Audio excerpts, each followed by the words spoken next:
musée du Smithsonian a été ouvert pour la première fois au grand public en 1826. Grâce à la généreuse donation de M. James Smithson, l'enfant illégitime d'un riche Anglais qui a voyagé partout autour du monde au cours de sa vie. Il a offert sa fortune aux États-Unis, même s'il n'y avait jamais mis les pieds. Certains spéculent que c'était parce qu'il a refusé l'héritage de son père. D'autres soutiennent qu'il a été inspiré par l'expérience de la démocratie américaine. Certains attribuent sa philanthropie aux idéaux inspirés par des organisations telles que la Royal Institution, qui a été consacrée à l'utilisation de la connaissance scientifique pour améliorer les conditions humaines. Smithson n'a jamais écrit à propos de son legs ou discuté avec des collègues ou amis.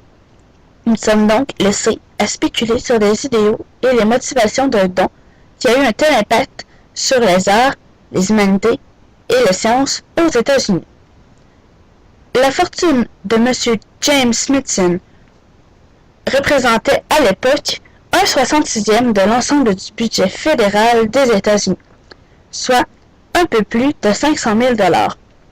Avec cette donation, les États-Unis ont créé, en 1846, la Smithsonian Institution, une institution de recherche scientifique.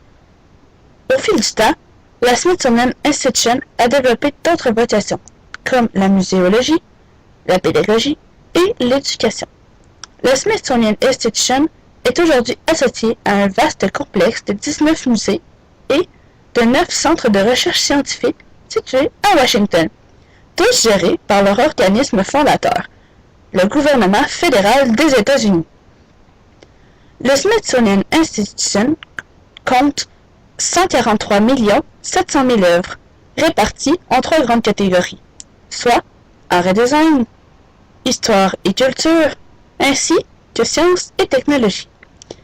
Tous répartis dans 19 musées, dont, entre autres, le musée d'histoire naturelle, le musée de la Poste, le musée national de l'histoire et de la culture afro-américaine et le musée national de l'air et de l'espace. Elle compte environ 20 millions de visiteurs par année. Elle renferme également un jardin zoologique comptant 3600 animaux de 435 espèces différentes réparties sur 66 hectares. Le musée a également une zone pour les enfants où ils peuvent apprendre tout en s'amusant. Le château est la partie la plus importante de la Smithsonian Institution. Il est le quartier général administratif comprenant les bureaux et le centre d'information. Il est situé à Washington. Les visiteurs peuvent rendre hommage à M. James Smithson avec une visite à sa crypte, située au premier étage du château. Grâce à M. James Smithson, l'entrée du musée est gratuite toute l'année pour tout le monde. C'était une des volontés qu'il avait en léguant sa fortune.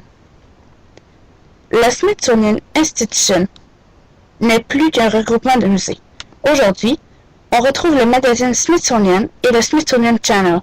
La première édition du magazine est parue en 1970. Il est édité par Kerry Winfrey. Pour ce qui est de la chaîne télévisée, la Smithsonian Channel diffuse exclusivement des documentaires anglais comme Hitler's Last Year, Crazy Monster Frog, Fall of Japan, How to Clone a Holy Mammoth et bien plus. La chaîne a été lancée au Canada le 5 septembre 2006.